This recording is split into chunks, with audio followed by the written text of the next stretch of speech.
Ya kita nggak permasalahan orang, karena ini kan masalah khilafiyah, perbedaan pendapat ijtihadiyah, masih dalam meringkup ijtihad. Artinya kalau seorang mau ikut mazhab Syafi'i silakan, Hanafi silakan, Hambali silakan.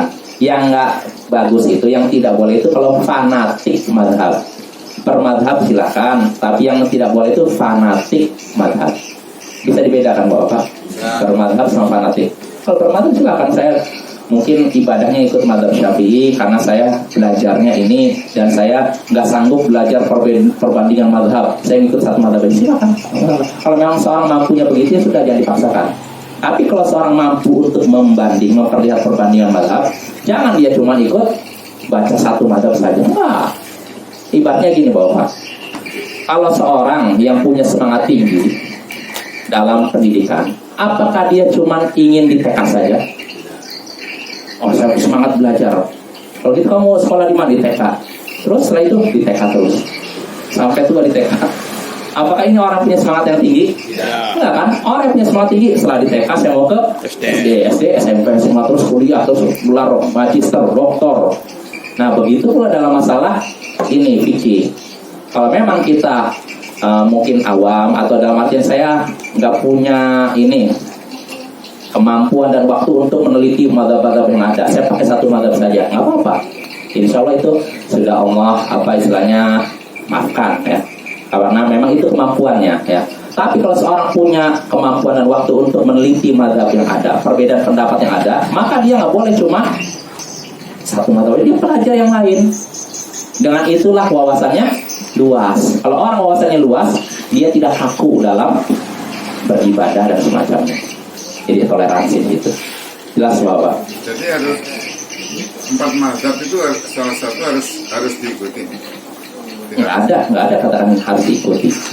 Masalahnya kan kalau untuk belajar dianjurkan memang. Artinya kalau seorang belajar mengikuti metode mazhab itu lebih nempel, lebih tertata di kepala kita. Karena kalau kita mau misalkan saya mau belajar tentang rukun sholat, saya baca dari ayat Al-Quran dari awal sampai akhir, baca kitab Sahih Bukhari, Sahih Muslim dari awal akhir, lalu disimpulkan kira-kira butuh waktu berapa lama itu? dari kecil sampai tua.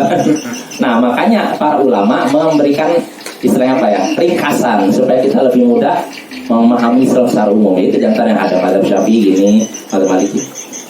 Nah, nggak masalah kita mau belajar ini. Bahkan kata para ulama dianjurkan untuk pemula itu belajar menggunakan metode mazhab biar lebih nempel ilmu di kepala. Makanya nggak usah terlalu kita membesar-besarkan istilah mazhab. Itu kadang dibagi orang awam itu kadang bingung. Makanya kita ikat masyarakat dengan dalil itu aja lah. Masalahnya gini Ustaz, ini maaf lah kan. Jadi nanti ujungnya kalau kita tidak sama dengan yang di masyarakat, tidak ikut militer gitu, nah itulah belajar sendiri. Orang yang belajar sendiri, belajar agama itu berarti berada pada setan. Gitu. Itu kaidah kaum sufi itu. Jadi kaidah kaum sufi bahwa man la syaikho fa syaikhu syaitan. Siapa yang tidak punya syekh, tidak punya guru, maka gurunya adalah setan katanya. Nah ini kaidah kaum sufi. Al-Sunnah lah seperti itu ya. Artinya maksud guru ini nggak mesti. Yang namanya guru bisa seorang dengar khutbah lalu dia mengambil pelajaran dari khutbahnya, itu dianggap gurunya. Seorang mendengar ceramah dari TVK atau dari apa, dia bisa ambil manfaat dari ceramahnya, berarti itu gurunya. Jadi nggak mesti harus di hadapan syekhnya harus ini, nggak ada syaratnya begitu ya. Walaupun kalau ditanya afdalnya bagaimana, ya memang datang kepada seorang guru belajar gitu. Tapi itu bukan syarat bahwasanya ilmu seorang sah atau tidak. Karena kalau orang sufi, ilmu seorang dianggap sah atau tidak kalau duduk di hadapan guru. Maka kalau seorang baca sendiri begini, nggak sah ilmunya, nggak diakui. Walaupun dia punya kemampuan untuk memahami kitab ulama. Nah kita nggak seperti itu ya. Jangan jadikan guru itu seperti layaknya Rasul ya. Guru ya guru manusia ya. Bisa benar bisa salah. Ya terus kalau masalah mazhab gimana? Ya kalau memang orang yang negur ini orang pernah belajar, pernah pesantren, nggak masalah. Kamu tahu mazhab fikih dalam Islam ada berapa? Kalau dia bilang 4, keliru. Yang benar lebih dari 4. Tapi yang terkenal memang 4. Nah itu. Nah pertama kamu menyatakan cara ibadah saya salah. Nah kalau kamu itu ngikutin mazhab siapa? Syafi'i. Nah kalau saya, nggak tahu. Nah makanya kamu harus belajar. Saya ngikutin mazhab ini. Harus kasih tahu gitu. Nah dengan itu dia kan jadi sadar. Makanya belajar jangan cuma satu mazhab gitu. Kamu udah bisa membaca kitab ulama, bisa berpikir. Jangan cuma satu mazhab, baca kitab-kitab lain. Dengan itu wawasanmu jadi luas. Nah sebenarnya Bapak-bapak, kan termasuk kekeliruan sebagian kelompok. Ada suatu kelompok menyatakan belajar fikih akan memecah belah umat. Ini pernyataan batil.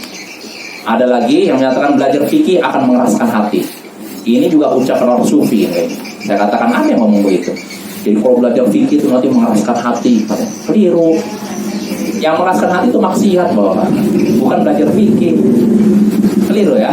Jadi belajar fikih juga tidak memecah belah umat. Justru kalau umat tidak belajar fikih, ini yang terjadi di masyarakat. Merasa inilah Islam tuh, ibaratnya dia pakai satu mazhab menganggap itulah Islam, yang lain sesat, kafir. Nah ini karena tidak belajar. Justru dengan belajar fikih kita akan lapang dada menyaksikan perbedaan pendapat. Maka keliru kalau orang menyatakan belajar fikih akan memecah belah umat atau akan mengeraskan hati. Ini kaidahnya kaum sufi, betul. Makanya orang sufi sangat anti dengan fikih, anti dengan hadis, ilmu hadis. Sampai disebutkan oleh para ulama ada di antara mereka yang udah belajar. Ini padahal udah belajar hadis apa? Sekitar berapa puluh tahun. Setelah itu dia bawa kitabnya dilempar ke sungai. Dia beranggapan namanya ilmu tujuannya supaya mengenal Allah. Saya sudah mengenal Allah, dibuang kitabnya semua. Ini orang sufi ya. Kita kan seperti itu. Yang namanya mengenal belajar, ini sampai kapan? Mati. Ya, bukan sampai waktu tertentu selesai, enggak. Jadi sampai ketika meninggal baru berhentilah kita belajar.